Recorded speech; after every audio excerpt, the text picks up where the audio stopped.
When I was at Fox News, which was a long time, 14 years, I would have known exactly what to do in the wake of Trump's attack in Venezuela, his retrieval, shall we say, to put it in mild terms, of Nicolas Maduro. I would have known that I was supposed to cheerlead it.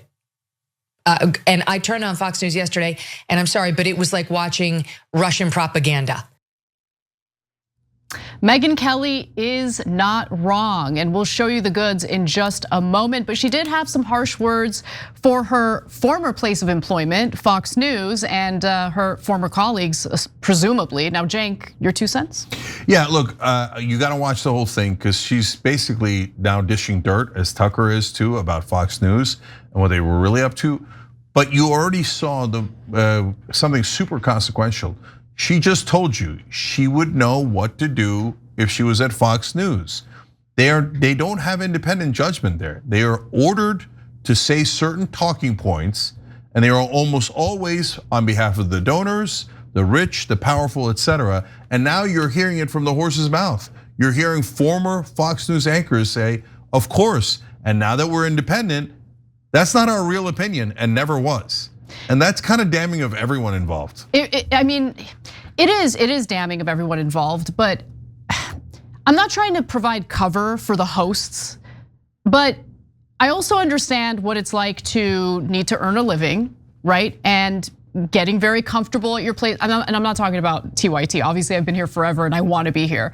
But there have been other situations in which you find yourself needing to make extra money and not really loving your situation, but you don't really have a choice. You get what I'm saying? Like, that's come up, and so I don't really begrudge people for needing to earn a living, even if they're in a situation where they're feeling pressure to say certain things they might not believe. Yeah, I get it. So look, Anna's gonna give you this story, but I'll also add at the end the pressure I had when I was a host on MSNBC. And so,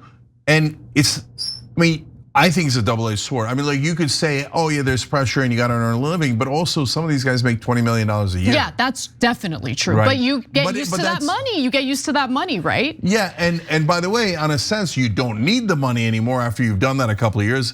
On the other hand, it's awfully tough to turn down $5 million a year, $20 million a year. You did it.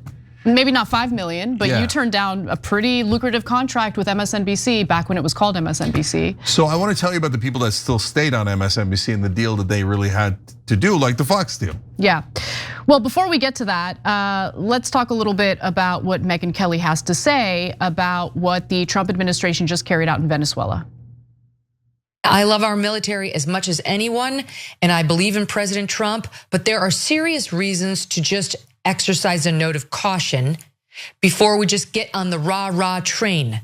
All right, I have done that enough times in my career as a Fox News anchor to have been embarrassed enough to know I'm gonna stay on the yellow light for this.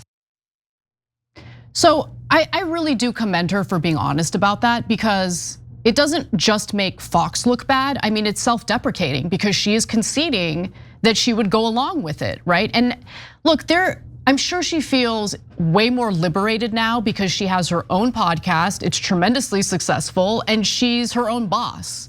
So she doesn't have to kowtow to anybody, and that's amazing.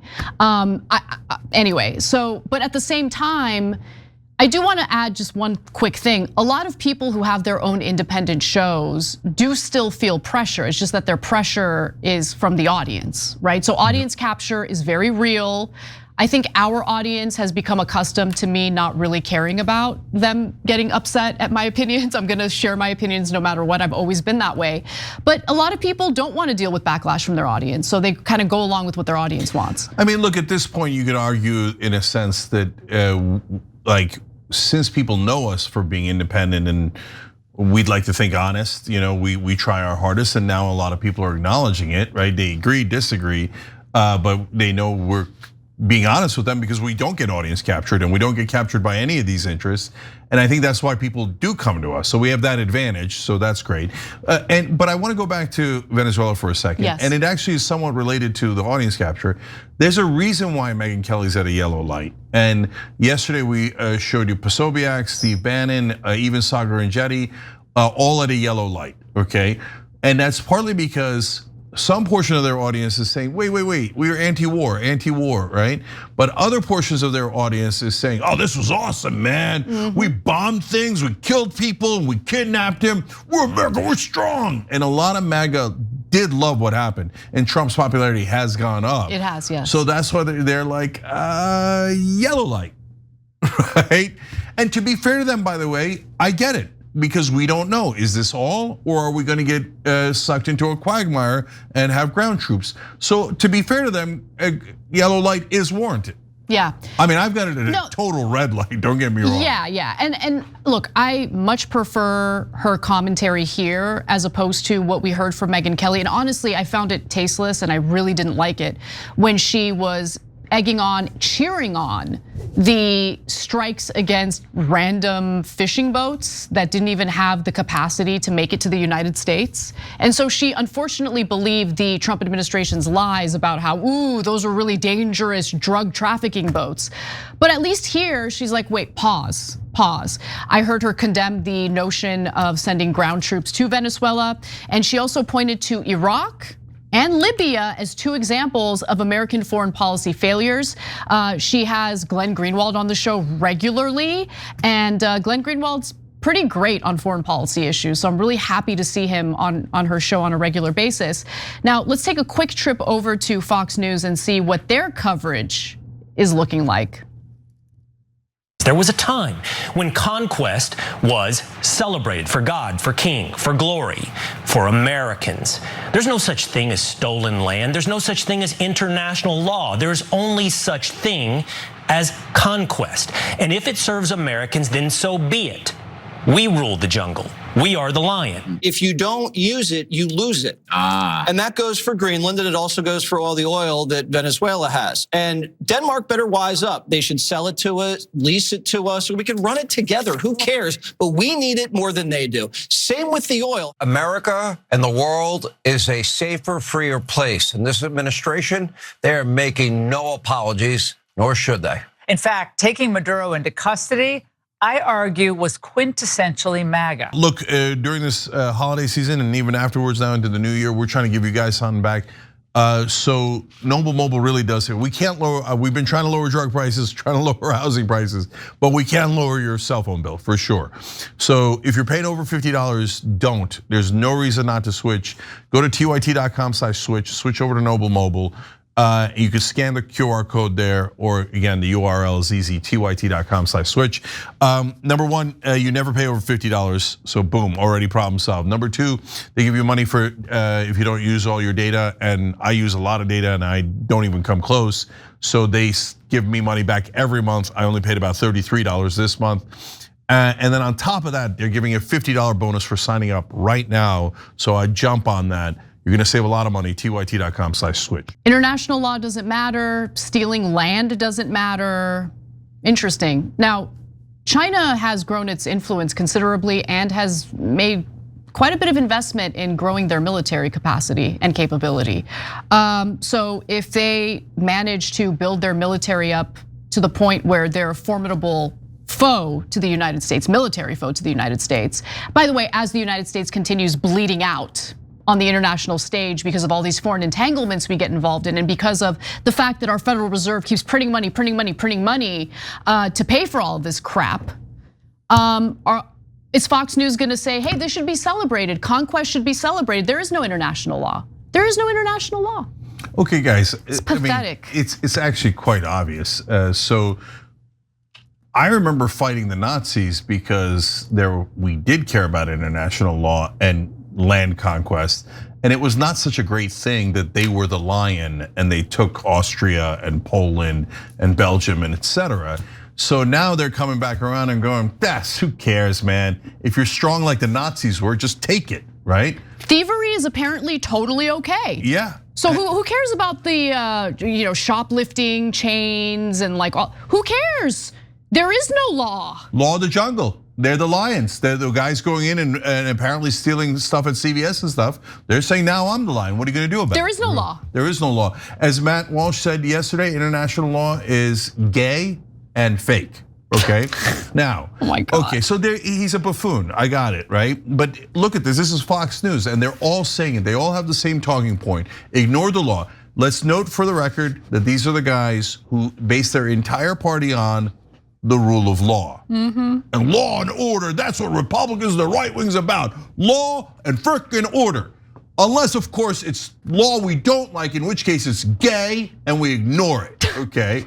So last analogy here.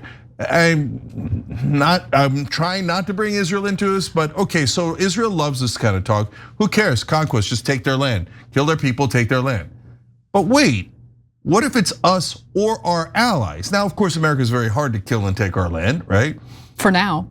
But what if the Arab countries or Iran or Russia or China decided, you know what, I think you guys are right, and I'm not gonna take Taiwan, they're too small an economy. I'll take Israel.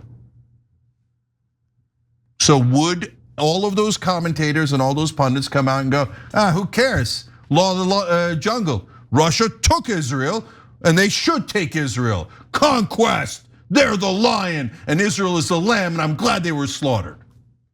No, you know what they would say? They would say, America, you have to defend it. You have to, I don't care how many men die. I don't care how many trillions of dollars you have to spend. International law has been breached. Our beloved Israel has been attacked, right? So I'm just saying that it's obvious that it's contextual. If you feel like you're a little stronger, yeah, you want to break the law. But there's a reason why the law exists. Because one day you're not going to be stronger. In certain contexts, you're not stronger. And we're gonna have chaos and anarchy with everyone attacking one another if there is no international law. And you know who created international law? We did, America did.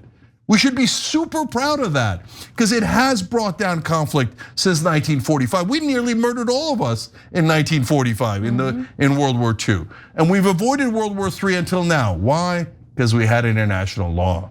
Yep.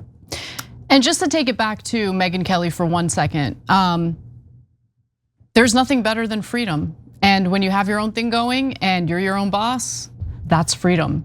So exercise that freedom and say what you really think. And I'm happy to see that she's doing that. Yeah, and last thing is because I promised you super quick and become a member, I'll tell you the full story.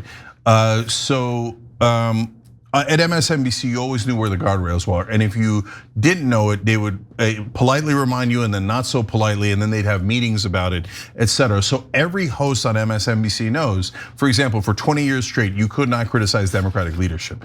If you did, you were gonna be in trouble. So they know that there's only a certain amount of opinion they're allowed on MSNBC or on Fox News or on CNN.